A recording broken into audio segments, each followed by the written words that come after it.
جائیں گے. لیکن اللہ نے فرمایا یہ مشورے تو ہو رہے تھے، لیکن جو کام کے لوگ تھے نا، جو اپنے کام میں پورے پہنچے ہوئے تھے، انہوں نے کیا کیا؟ انہوں نے قال الذین غلبوا علی امرہم لنتخذن علیہم مسجدا. لیکن جو اپنے کام میں پورے پہنچے ہوئے تھے انہوں نے کہا ہم ضرور بالضرور اس کے اوپر مسجد بنائیں گے، قبر کے اوپر مسجد بنائیں گے. سورہ کہف لنتخذن علیہم مسجدا، ہم اس کے اوپر مسجد بنائیں گے. حضور نے فرمایا قبروں کو سجدہ گاہ نہ بناؤ، اور قرآن میں ہے ہم ضرور اس پہ مسجد بنائیں گے. تو یہی تو بات ہے کہ دونوں باتیں سنو پھر اس کی مطابقت بتاؤ. حضور نے جو فرمایا سجدہ نہ بناؤ، معنی یہ ہے کہ اس کو اس کی طرف سجدہ نہ کرو. کہیں قبر ہو تو اس طرح نماز نہ پڑھو کہ تمہارے سامنے ہو، لیکن قبر ہو اور دیوار حجاب آ جائے تو پیچھے نماز پڑھ سکتے ہیں. سرکار کے روضہ انور پر پیچھے صفیں لگتی ہیں کہ نہیں لگتی؟ اور اگر تم کو معلوم ہو جائے کہ خانہ کعبہ کے ارد گرد کتنے نبیوں کی قبریں ہیں، اسماعیل علیہ السلام کی قبر کہاں ہے، تو شاید تم طواف کرنا چھوڑ دو. لیکن وہ راز میں ہے اور لوگ طواف کر رہے ہیں اور نمازیں پڑھ رہے ہیں. اللہ اکبر. لیکن اگر قبر ظاہر ہو تو اس کی طرف رک کر کے سجدہ نہیں کرنا ہے، قبر کو سجدہ گاہ نہیں بنانا ہے. لیکن سورہ کہف میں جب ان لوگوں نے کہا جو اپنے کام میں پہنچے ہوئے تھے ہم اس پہ ضرور بالضرور مسجد بنائیں گے، تو انہوں نے اس غار کے اوپر مسجد بنائی. اور الحمدللہ مجھے شرف حاصل ہے کہ میں نے اصحاب کہف کے دربار کی زیارت کی اور اس مسجد میں 2 نفل بھی ادا کی ہے. اور قرآن کی اس آیت سے یہ مسئلہ مل گیا. ممکن ہے آپ میں سے بہت سے لوگوں نے قبروں کے اوپر نماز پڑھی ہوگی، آپ میں سے بہت سو نے پڑھی ہوگی، سب نے پڑھی ہوگی، ہوش مندوں نے تو پڑھی. بولٹن مارکیٹ نیو میمن مسجد قبروں پہ بنی ہوئی ہے، نیچے پورا قبرستان ہے، نیچے پورا قبرستان ہے، اوپر فرش ہے، اس پہ نماز ہوتی ہے. لیکن فقہ کو مسئلہ مل گیا نا علیہم مسجدہ. اگر قبر کے کئی جگہ نہ ملے اور قبرستان ہو تو قبروں کو اپنی جگہ رکھو اور اس کے اوپر اتنی اونچائی بنا لو کہ آنے جانے کی جگہ ہو، بیٹھنے کی جگہ ہو، چلنے پھرنے کی جگہ ہو، تو اوپر فرش بنا کر مسجد بنا سکتے ہیں. اور مسجد موجود ہے، کراچی میں موجود ہے، بوٹر کا مارکیٹ میں موجود ہے. اللہ تو یہ دونوں باتیں حضور صلی اللہ علیہ وسلم نے فرمایا قبروں پہ عمارت نہ بناؤ، قبروں پہ عمارت نہ بناؤ، قبروں پہ عمارت نہ بناؤ. اللہ اکبر. اور پھر روضہ پاک حجرے میں ہے، چلو سرکار کا تو اپنا مقام ہے، لیکن سیدہ صدیق اکبر اسی عمارت میں آرام فرما ہوئے، فاروق اعظم اسی عمارت میں آرام فرما ہوئے. بقی شریف میں اللہ اکبر سب سے پہلے خاتون جنت بی بی فاطمہ تشریف لے گئی. اللہ اکبر. تو ان کے لیے قبہ بنایا گیا. امام حسن تشریف لے گئے تو 1 سال تک ان کی اہلیہ خیمہ لگا کر وہاں اللہ اکبر متمکن رہی، اللہ اللہ ذکر کرتی رہی. تو یہ لوگ جو بقی کی قبریں آج توڑ رہے ہیں اور کہتے ہیں قبروں کو نہیں بنانا چاہیے، قبروں کو توڑنا چاہیے، تو جو یہ قبریں توڑ رہے ہیں 100-200 سال سے جو تبلیغ ہو رہی ہے، کیا یہی قرآن و حدیث پڑھے ہوئے ہیں؟ یا 1300 سال سے جو قبریں بنا رہے تھے وہ بھی قرآن و حدیث پڑھے ہوئے تھے؟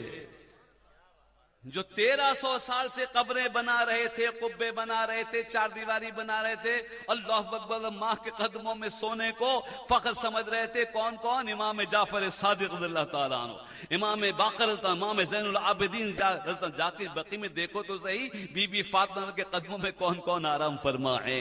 اللہ اکبر. امام حسن و پہلو میں آرام فرمائے، وہاں قبہ تھا. یہ یہی نہیں کہ فاطمی ہو، ہاشمی ہو، علوی ہو، عثمانی ہو، سید عثمان علی کے مزار تھا کہ نہیں تھا؟ اللہ اکبر. آج سے 100-200 سال پہلے اس میں کوئی اختلاف نہیں تھا کہ آثار کی حفاظت کرنی چاہیے. انبیاء علیہ السلام، اولیاء اللہ، بلکہ ہو سکے تو ہر مومن کی قبر کی تعظیم کرو، جہاں تک اس کی آثار کی حفاظت کر سکو کرو. اپنے ماں باپ کی قبر کے آثار کی حفاظت کرو، ماں باپ کی قبروں کی زیارت کرو. اگر اولاد نافرمان رہ گئی ہے تو پھر اس کے لیے اب راستہ اللہ اکبر. سوچو تو صحیح، ماں باپ راضی ہیں تو رب راضی ہے. لیکن خدا نخواستہ آپ میں سے کوئی ایسا نوجوان رہ گیا ہو کہ ماں باپ کا اس حالت میں انتقال ہو گیا ہو کہ دنیا سے ناراض چلے گئے ہو، تو صدیق اکبر ان کی روایت کردہ ایک حدیث شریف ہے کہ اگر اولاد نافرمان رہ گئی ہو اور وہ جمعے کے دن ماں باپ کی قبروں کی زیارت کرے تو اللہ اسے فرما برداروں میں لکھ دیتا ہے.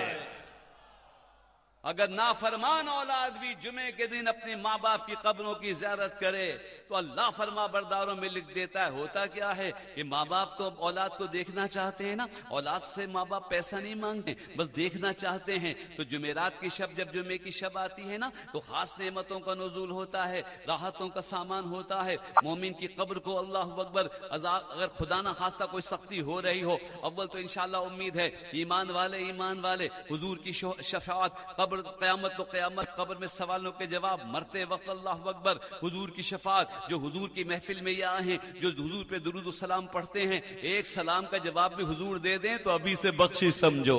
اللہ اکبر، جس پہ حضور کہہ دیں، جس کو حضور سلام کا جواب دے دیں، حضور کہہ دیں وعلیکم السلام، حضور کہہ دیں تم پر بھی سلام ہو۔ کربلا کے میدان میں جو حضرت حر اس طرف آ گئے تھے نا، این لڑائی کے وقت جو آ گئے تھے، تقدیر بدل گئی تھی، تقدیر اس دن نہیں بدلی تھی، تقدیر اس دن بدل گئی تھی جب پہلی دفعہ ملاقات ہوئی۔ راستہ تو روکا تھا، لیکن جب نماز کا وقت ہوا تو امام حسین نے پوچھا، ہر نماز ہمارے ساتھ پڑھو گے کہ علیحدہ پڑھو گے؟ کہا یا امام نماز تو آپ کے پیچھے پڑھیں گے۔ جب نماز پڑھی اور امام حسین تانو اس صف پہ یہ کہہ دیا السلام علیکم ورحمۃ اللہ، السلام علیکم ورحمۃ اللہ، تو اس صف پہ جس پہ امام حسین نے سلام پھیرا تانو، اس میں کوئی جہنمی رہ نہیں سکتا تھا، اس صف میں کوئی جہنمی ہو نہیں سکتا تھا جس پہ امام علی مقام نے کہا ہو کہ تم پر سلام ہو۔ اسی لیے ہم کہتے ہیں اولیاء اللہ کی زیارت کرو، ہو سکے تو ان کے پیچھے ایک نماز پڑھ لو، ان کا سلام لے لو، ان کا سلام لے لو۔ اللہ اکبر، اللہ اکبر، دعا سے تقدیر بدلتی ہے۔ بھائی دعا کرو، بھائی دعا کرو، بھائی میرے لیے دعا کیجیے۔ ہاں، کیونکہ سرکار کی حدیث شریف ہے نا، الدعاء رد القضاء، الدعاء رد القضاء، دعا سے تقدیر بدلتی ہے۔ تو میری دعا سے تقدیر بدلے گی کہ غوث اعظم کی دعا سے تقدیر بدلے گی؟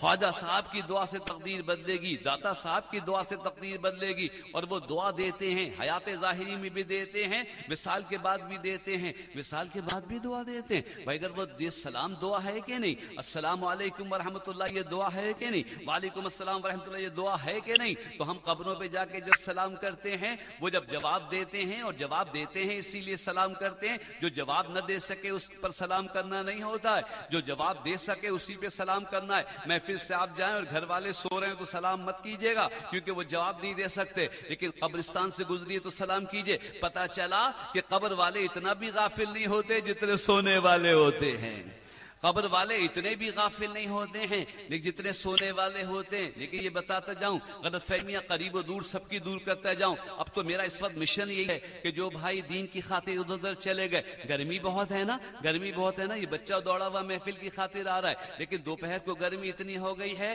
کہ شربت والے، آئس کریم والے آ رہے ہیں، گھنٹیاں بج رہی ہیں۔ اب بچے کو پیاس لگی، اس نے ابا سے کہا ابا ایک 10 روپے دی، اماں 10 روپے دیجیے گا، 10 روپے لیے گیا دوڑا ہوا آئس کریم لینے کے لیے۔ پیاس بھی سچی ہے، 10 کا نوٹ بھی سچا ہے، لیکن آئس کریم والے نے کیا شربت میں لایا وہ آئس کریم والا جانے۔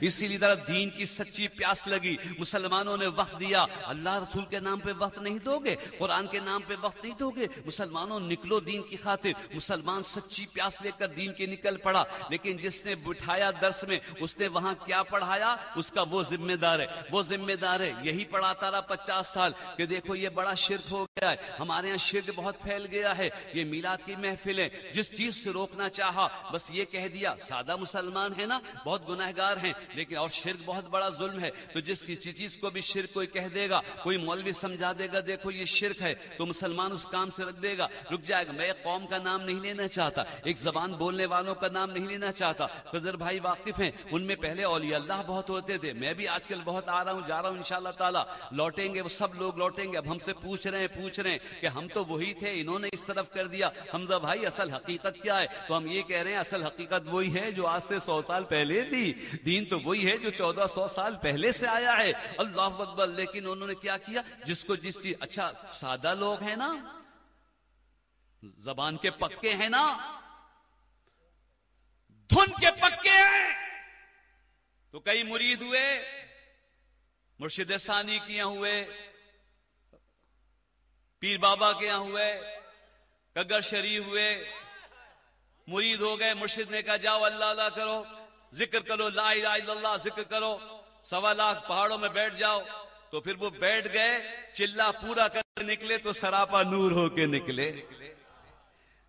کام کے پکے تھے، قول کے سچے تھے۔